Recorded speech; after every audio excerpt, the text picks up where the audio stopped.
Αγαπητοί φίλοι, γεια σας. Το θέμα του σημερινού βίντεο είναι η καταστροφή από πυρκαγιά του ναού της Αρτέμιδος στην Έφεσο από τον Ηρόστρατο που συνέβη τη νύχτα της 21ης Ιουλίου του 356 π.Χ.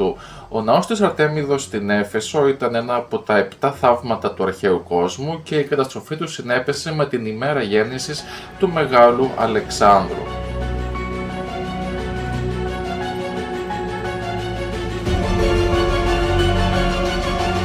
Η νύχτα της 21ης Ιουλίου του 356 π.Χ. έμελε να αλλάξει για πάντα την ιστορία της Εφέσου. Οι περισσότερες αρχαίες πηγές συμφωνούν ότι ο Ηρόστρατος επέλεξε να δράσει όταν είχε πέσει το σκοτάδι και ο μεγαλοπρεπής ναός της Αρτέμιδος ήταν σχεδόν άδειος. Παρόλο που ο ναός ήταν κατασκευασμένος σχεδόν εξ ολοκλήρου από μάρμαρο, υπήρχε ένα σημαντικό μειονέκτημα.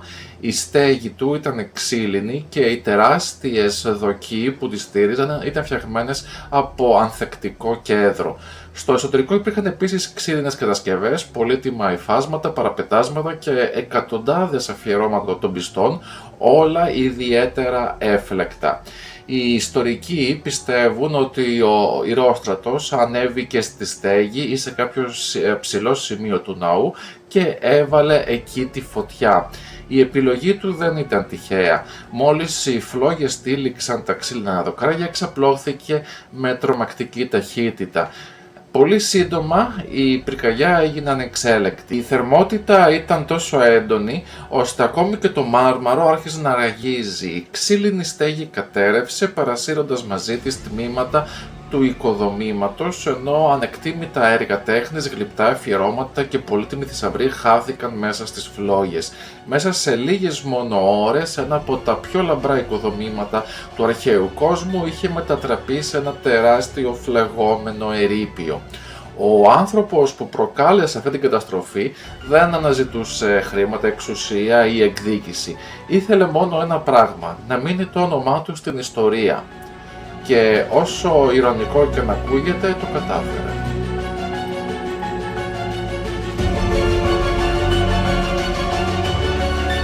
Ποιος ήταν τελικά ο άνθρωπος που τόλμησε να καταστρέψει ένα από τα μεγαλύτερα θαύματα της αρχαιότητας? Παραδόξως, για τη ζωή του Ηρόστρατου γνωρίζουμε ελάχιστα. Οι αρχαίες πηγές τον περιγράφουν ως έναν άνθρωπο ταπεινής καταγωγής, χωρίς αξιώματα, χωρίς πλούτη ή χωρίς ιδιαίτερη κοινωνική θέση. Μέχρι την μοιραία εκείνη νύχτα ήταν ουσιαστικά ένας άγνωστος. Μετά τη σύλληψή του, οι αρχές της Εφέσου υπέθεσαν αρχικά ότι πίσω από την πυρπόληση του ναού κρυβόταν κάποια συνωμοσία. Ίσως μια πολιτική οργάνωση, μια ξένη δύναμη ή κάποιο θρησκευτικό κίνημα. Για να αποκαλύψουν την αλήθεια τον υπέβαλαν σε σκληρά βασανιστήρια. Οι αρχαίες πηγές επιβεβαιώνουν ότι ανακρίθηκε υπό βασάνους, όμως δεν περιγράφουν ποιες ακριβώς μέθοδοι χρησιμοποιήθηκαν.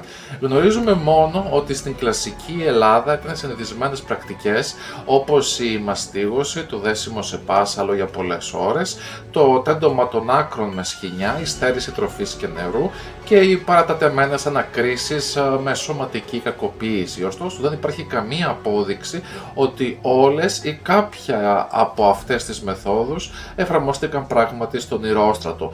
Παρά τις ανακρίσεις, ο Ηρόστρατος επέμεινε μέχρι τέλους στην ίδια ομολογία. Δήλωσε ότι έδρασε μόνος του και ότι το κίνητρό του ήταν η επιθυμία για αιώνια φήμη. Σήμερα πολλοί ιστορικοί θεωρούν ότι πρόκειται ίσως για την πρώτη καταγεγραμμένη περίπτωση ανθρώπου που επεδίωκε την διασημότητα μέσω ενός θεαματικού εγκλήματος. Η καταστροφή δεν ήταν ο αυτοσκοπός, ήταν το μέσο για να αποκτήσει την αθανασία που πίστευε ότι θα του προσέφερε ποτέ η ζωή του. Όταν οι άρχοντες της Εφέσου κατάλαβαν ότι δεν υπήρχε καμία συνωμοσία, τον καταδίκασαν σε θάνατο. Ωστόσο, ούτε εδώ οι αρχαίες πηγές δίνουν περισσότερες λεπτομέρειες. Δεν αναφέρουν με ποιον τρόπο εκτελέστηκε, αφήνοντας το ζήτημα ανοιχτό. Κατά καιρούς έχουν διατυπωθεί διάφορες υποθέσεις, όπως ο αποκεφαλισμός, ο λιθοβολισμός ή άλλες μορφές θανατικής ποινής που εφαρμόζονταν στην αρχαιότητα. Όμως, καμία από αυτές δεν στηρίζεται σε άμεση ιστορική μαρτυρία.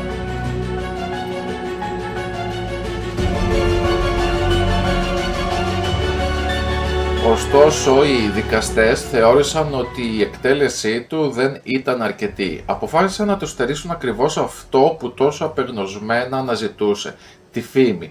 Έτσι εξέδωσαν μια πρωτοφανή διαταγή. Το όνομα του ηρόστρατου δεν έπρεπε να αναφέρεται ποτέ ξανά, ούτε να γράφεται, ούτε να μεταδίδεται προφορικά. Πρόκειται για ένα από τα αρχαιότερα παραδείγματα αυτού που αργότερα οι Ρωμαίοι ονόμασαν damnatio memoriae, δηλαδή καταδίκη της μνήμης.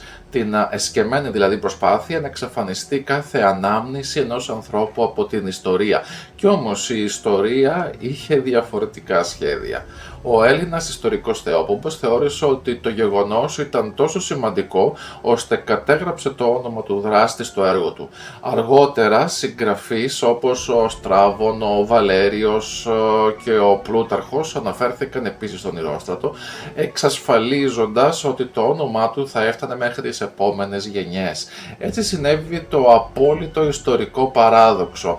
Η ίδια η προσπάθεια των Εφεσίων να εξαφανίσουν το όνομά του ήταν εκείνη που συνέβαλε τελικά στη διατήρησή του. Στη σύγχρονη εποχή αυτό το φαινόμενο θυμίζει έντονα το λεγόμενο φαινόμενο Streisand, όταν δηλαδή η προσπάθεια απόκρυψης μιας πληροφορίας καταλήγει να της δώσει ακόμα μεγαλύτερη διάσταση. Και έτσι 2.382 χρόνια αργότερα ο ηρόστρατος εξακολουθεί να είναι γνωστός.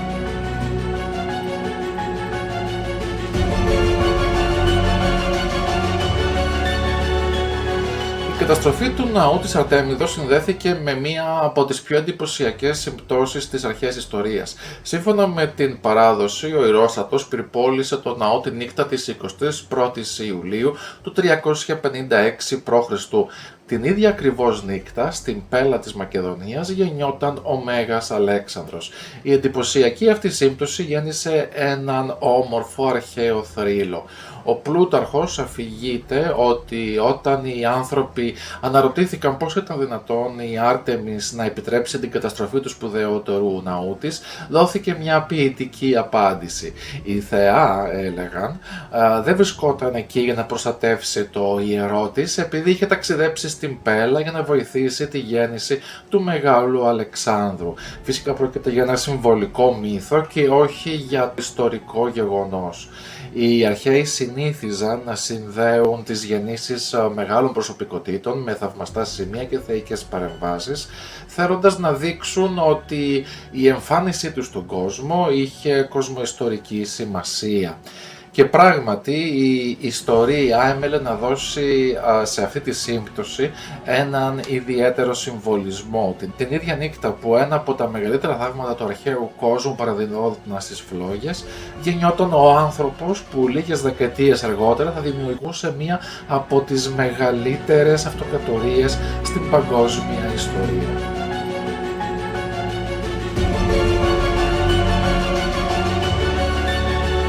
Τι ακριβώς ήταν όμως το οικοδόμημα που αποφάσισε να καταστρέψει ο ηρόστρατος? Ο ναός της Αρτέμιδος στην Έφεσο δεν ήταν απλώς ένας ακόμη αρχαίος ναός. Ήταν ένα από τα μεγαλύτερα δημιουργήματα του αρχαίου κόσμου και συμπεριλήφθηκε στα 7 θαύματα του αρχαίου κόσμου, όχι μόνο για το μέγεθός του, αλλά για την αρχιτεκτονική του πρωτοπορία, την καλλιτεχνική του αξία και την θρησκευτική, οικονομική και πολιτική του σημασία. Η Έφεσος στις διοικητικές ακτές της Μικράς Ασίας απέναντι από τη Σάμο ήταν μία από τις πλουσιότερες πόλεις της Ιωνίας και σημαντικό εμπορικό κέντρο της Ανατολικής Μεσογείου. Πολιούχος της ήταν η Άρτεμις. Όμως η Εφεσία Άρτεμις διέφερε από τη γνωστή θεά του κυνηγιού. Η λατρεία της είχε επηρεαστεί από τις αρχαιότερες ανατολικές θεότητες και συνδέονταν κυρίως με τη γονιμότητα, τη μητρότητα, τη φύση και την αυθονία. Στο εσωτερικό του ναού βρισκόταν το ιερό ξώανο της θεάς, ένα πανάρχαιο ξύλινο άγαλμα που πιθανότατα υπήρχε πριν ακόμη κτιστεί ο μαρμάρινος ναός. Με το πέρασμα των αιώνων είχε διακοσμηθεί με χρυσό ασήμι, πολύτιμους λίθους και αφιερώματα των πιστών. Η μορφή του ήταν εντελώς διαφορετική από τις συνηθισμένες απεικονίσεις της Αρτέμιδος. Είχε αυστηρό, σχεδόν κυλινδρικό σώμα, μακρύ τελετουργικό ένδυμα και περίτεχνο στέμμα που έμοιαζε με οχυρωμένους πύργους. Ιδιαίτερη εντύπωση προκαλούσαν οι πολλές προεξοχές στο στήθος του αγάλματος, οι οποίες για αιώνες θεωρούνταν σύμβολο γονιμότητας. Ωστόσο, σύγχρονοι μελετητές έχουν προτείνει διαφορετικές ερμηνείες, όπως ότι μπορεί να ήταν όρχη σταύρων από τελετουργικές θυσίες, αυγά, καρπί ή ιερά φυλακτά. Ανεξάρτητα από την ερμηνεία, το ξώανο αποτελούσε το ιερότερο σύμβολο της Εφέσου. Στον ίδιο χώρο προϋπήρχαν του ναού μικρότερα ιερά ήδη από τον 8ο αιώνα π.Χ. Όμως γύρω στο 560 με 550 π.Χ. ο βασιλιάς της Λιδίας Κρίσος χρηματοδότησε την κατασκευή ενός ναού αντάξιου της δύναμης της πόλης. Τον σχεδιασμό ανέλαβαν ο Χερσήφρον από την Κνωσό και ο γιος του Μεταγέννης, ενώ η ολοκλήρωση του έργου χρειάστηκε σχεδόν 120 χρόνια.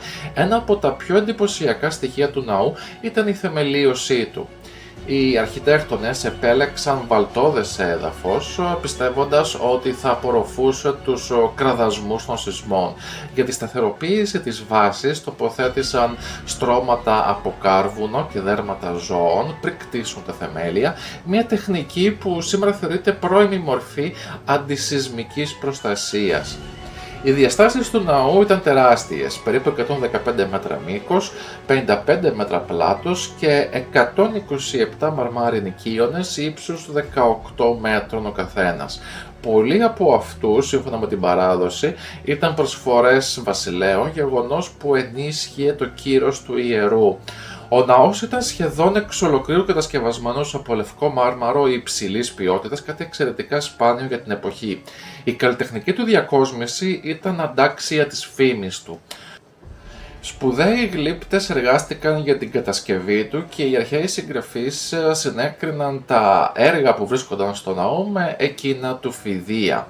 Από τους 127 μαρμάρινους κύονες, πολλοί δεν ήταν λίγοι όπως συνέβαινε στους περισσότερους ελληνικούς ναούς.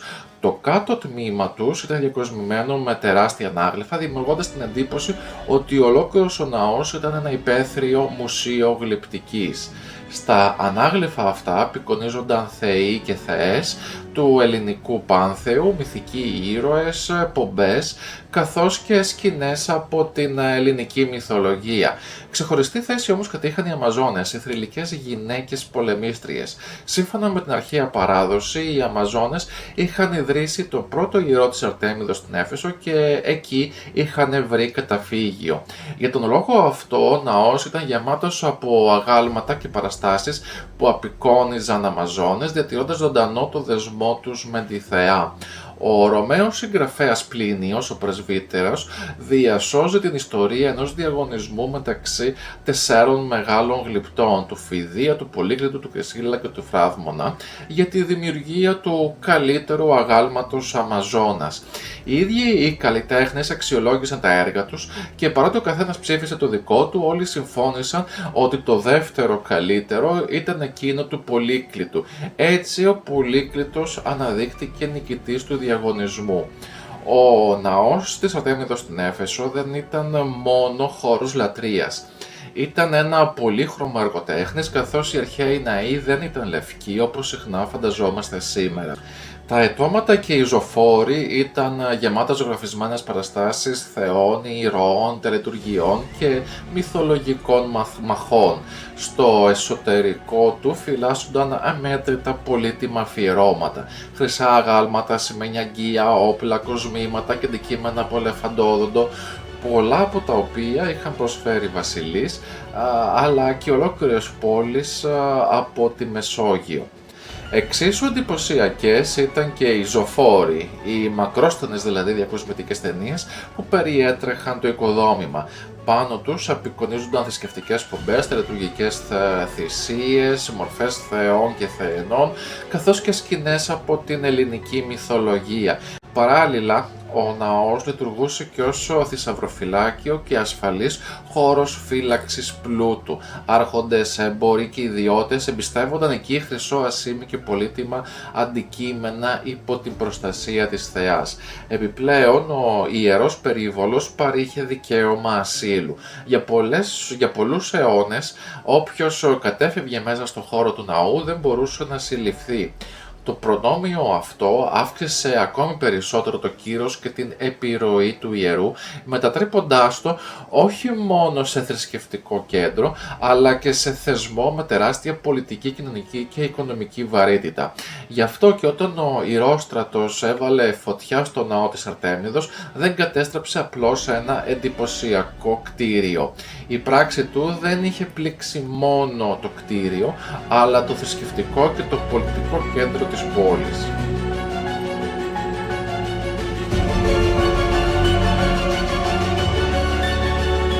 Θα περίμενε κανείς ότι μετά την καταστροφή που προκάλεσε ο Ηρόστρατος, η ιστορία του ναού της Αρτέμιδος θα είχε τελειώσει. Όμως οι κάτοικοι της Εφέσου δεν ήταν διατεθειμένοι να αφήσουν το σπουδαιότερο σύμβολο της πόλης τους να χαθεί. Αμέσως μετά την πυρκαγιά ξεκίνησε μια τεράστια προσπάθεια ανοικοδόμησης. Οι ίδιοι οι Εφέσιοι συγκέντρωσαν χρήματα, ενώ σύμφωνα με τις αρχαίες πηγές ακόμη και οι γυναίκες της πόλης προσέφεραν τα κοσμήματά τους για να τα χρησιμοποιήσουν στο έργο. Στόχος τους ήταν να δημιουργήσουν ένα ναό ακόμη πιο μεγαλοπρεπή από εκείνον που είχε χαθεί. Και πράγματι ο δεύτερος ναός της Αρτέμιδος ξεπέρασε σε λαμπρότητα ακόμα και τον πρώτο. Έγινε ένα πραγματικό αριστούργημα της ελληνικής αρχιτεκτονικής και γλυπτικής. Ένα μνημείο που προσέλκυε επισκέπτες από ολόκληρο τον τότε γνωστό κόσμο. Για τους πλουσιότερους ηγεμόνες και τους σημαντικότερους καλλιτέχνες της εποχής αποτελούσε ύψιστη τιμή να συνδέσουν το όνομά τους με αυτό το μοναδικό οικοδόμημα. Ανάμεσα στους καλλιτέχνες που συμμετείχαν στη διακόσμηση του ναού ξεχωρίζει ο μεγάλος γλυπτής Κόπας, ένας από τους τρεις κορυφαίους δημιουργούς της κλασικής Ελλάδας, μαζί με τον Πραξιτέλη και τον Λύσιππο. Οι αρχαίες πηγές αναφέρουν ότι εργάστηκε στον δεύτερο ναό, φιλοτεχνώντας πιθανότατα ανάγλυφα, αγάλματα θεών και γλυπτικές συνθέσεις στα αιτώματα. Αν και σήμερα δεν μπορούμε να γνωρίζουμε ποια έργα ήταν αποκλειστικά δικά του, η παρουσία του αποδεικνύει το υψηλό καλλιτεχνικό επίπεδο του μνημείου. Για τον Πραξιτέλη δεν υπάρχουν αποδείξεις ότι εργάστηκε ο ίδιος στο ναό. Ωστόσο, αρχαίες μαρτυρίες αναφέρουν ότι έργα του υπήρχαν στην Έφεσο και πιθανότατα εκτίθεντο μέσα ή γύρω από το ιερό, συμβάλλοντας την φήμη του ως ενός από τα σημαντικότερα καλλιτεχνικά κέντρα του ελληνικού κόσμου. Την ίδια εποχή έζησε και ο μεγαλύτερος ζωγράφος της αρχαιότητας, ο Απελής. Αν και δεν συμμετείχε στη διακόσμηση του ναού, δημιούργησε στην Έφεσο το περίφημο έργο που απεικόνιζε τον Μεγάλο Αλέξανδρο να κρατά τον κεραυνό του Δία. Ο πίνακας πιθανότατα εκτέθηκε σε δημόσιο χώρο της πόλης και αποτέλεσε ένα ακόμη δείγμα της καλλιτεχνικής ακμής που γνώριζε η Έφεσος. Λίγα χρόνια αργότερα, όταν ο Μέγας Αλέξανδρος κατέκτησε τη Μικρά Αχσία, επισκέφθηκε την Έφεσο και εντυπωσιάστηκε από το έργο της ανοικοδόμησης. Προσφέρθηκε μάλιστα να καλύψει όλα τα έξοδα της κατασκευής, ζητώντας μόνο μία τιμή: να χαραχθεί το όνομά του στο ναό ως ευεργέτη. Οι Εφέσιοι όμως βρέθηκαν μπροστά σε ένα δύσκολο δίλημμα. Δεν ήθελαν να προσβάλλουν τον ισχυρότερο άνθρωπο της εποχής, αλλά ούτε και να παραχωρήσουν το ιερό της θεάς σε ένα θνητό. Έτσι έδωσαν μία από τις πιο ευφυείς διπλωματικές απαντήσεις της αρχαιότητας. Δεν αρμόζει ένας θεός να αφιερώνει ναό σε έναν άλλον θεό, ήταν η απάντηση των Εφεσίων. Με αυτή την φράση κολάκευσαν τον Αλέξανδρο, εξισώνοντάς τον με μία θεότητα, ενώ ταυτόχρονα αρνήθηκαν ευγενικά την προσφορά του. Ο δεύτερος ναός της Αρτέμιδας συνέχιζε να δεσπόζει στην Έφεσο για περίπου 6 ακόμη αιώνες, παραμένοντας ένα από τα μεγαλύτερα θαύματα του αρχαίου κόσμου. Όμως ούτε αυτός έμελε να είναι αιώνιος. Το 262 μετά Χριστόν, οι Γότθοι εισέβαλαν στη Μικρά Ασία και προκάλεσαν τεράστιες καταστροφές στην Έφεσο. Ο ναός υπέστη σοβαρές ζημιές και παρότι έγιναν ορισμένες επισκευές, δεν ανέκτησε ποτέ την παλαιά του μεγαλοπρέπεια. Με την εξάπλωση του χριστιανισμού και την κατάργηση των αρχαίων λατρειών, το ιερό εγκαταλείφθηκε οριστικά. Στους αιώνες που ακολούθησαν, οι κάτοικοι της περιοχής αφαίρεσαν τα πολύτιμα μάρμαρά του για να τα χρησιμοποιήσουν στην κατασκευή εκκλησιών, φρουρίων και άλλων κτηρίων. Σήμερα, στον τόπο που κάποτε υψωνόταν ο λαμπρότερος ναός της αρχαιότητας, απομένουν μόνο λίγα διάσπαρτα αρχιτεκτονικά κατάλοιπα και ένας μοναχικός αναστηλωμένος κύωνας που θυμίζει το μεγαλείο ενός μνημείου, το οποίο για περισσότερους από 8 αιώνες υπήρξε σύμβολο πίστης, πλούτου, τέχνης και ανθρώπινης δημιουργίας.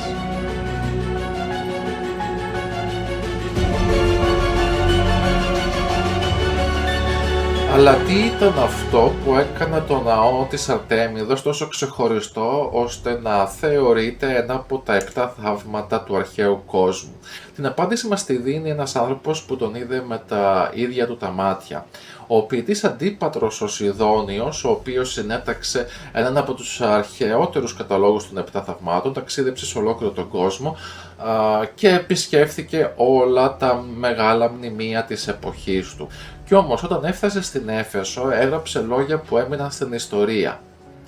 «Είδα τα τείχη της Βαβυλώνας, το άγαλμα του Δία, τους κρεμαστούς κήπους και τα άλλα θαύματα. Αλλά όταν αντίκρισα τον οίκο της Αρτέμιδος, που υψώνεται ως τα σύννεφα, όλα τα άλλα έχασαν τη λάμψη τους». Η μαρτυρία αυτή δείχνει ότι ο ναός δεν εντυπωσίαζε μόνο με το μέγεθός του. Όσοι τον αντίκριζαν είχαν την αίσθηση ότι έβλεπαν κάτι μοναδικό, ένα έργο που η αρχιτεκτονική, η εκλειπτική, η ζωγραφική και η μηχανική είχαν συνδυαστεί με τρόπο που δεν είχε προηγούμενο. Ήταν ο μεγαλύτερος ελληνικός ναός της εποχής του, σχεδόν εξ ολοκλήρου από μάρμαρο, με 127 γιγάντιους κύονες και πρωτοποριακές τεχνικές κατασκευής. Η αρχιτεκτονική, η γλυπτική και η θρησκευτική του σημασία τον έκαναν μοναδικό. Η οικονομική, πολιτική και πολιτιστική επιρροή του εκτινόταν πολύ πέρα από τα όρια της Εφέσου. Ίσως γι' αυτό οι αρχαίοι δεν τον χαρακτήρισαν θαύμα, μόνο επειδή ήταν μεγάλος ή πολυτελής. Ο ναός της Αρτέμιδος αντιπροσώπευε ό,τι καλύτερο μπορούσε να δημιουργήσει ο ανθρώπινος πολιτισμός.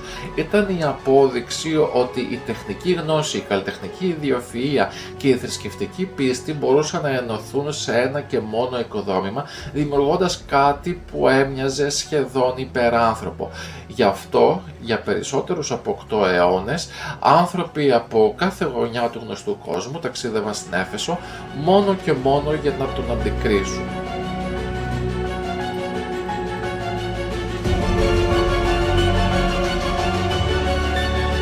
Η ιστορία του Ηρόστρατου δεν τελείωσε με την εκτέλεσή του. Αντίθετα, το όνομά του έμελε να αποκτήσει μια εντελώς διαφορετική σημασία, η οποία επιβιώνει μέχρι και σήμερα. Από τον Ηρόστρατο προέρχεται ο όρος Ηρωστράτια δόξα, γνωστός και ως σύνδρομο του Ηρόστρατου. Με αυτόν περιγράφεται η επιδίωξη ενός ανθρώπου να αποκτήσει φήμη, δημοσιότητα ή ακόμα και μια μορφή αθανασίας, όχι μέσα από κάποιο σπουδαίο επίτευγμα, αλλά μέσω μιας ακραίας, βίαιης, καταστροφικής πράξης. Στην σύγχρονη εγκληματολογία και ψυχολογία, ο όρος χρησιμοποιείται για να ερμηνεύσει ορισμένες περιπτώσεις δραστών που επιδιώκουν συνειδητά τη δημοσιότητα μέσα από εγκλήματα τα οποία προκαλούν παγκόσμιο σοκ. Βέβαια, οι επιστήμονες επισημαίνουν ότι κάθε τέτοια περίπτωση έχει τα δικά της ιδιαίτερα ψυχολογικά και κοινωνικά αίτια και δεν μπορεί να εξηγηθεί αποκλειστικά με το παράδειγμα του Ηρόστρατου. Και εδώ βρίσκεται η μεγαλύτερη ηρωνία της υπόθεσης. Η προσπάθεια των Εφεσίων να τον καταδικάσουν στη λύθη απέτυχε.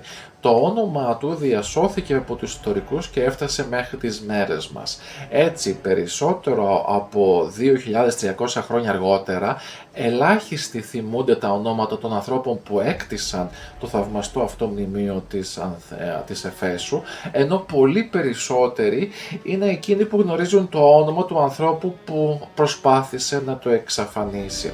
Αυτή είναι ίσως μια από τις πιο παράδοξες και πιο διδακτικές ηρωνίες της ανθρώπινης ιστορίας. Σας ευχαριστώ για την παρακολούθηση.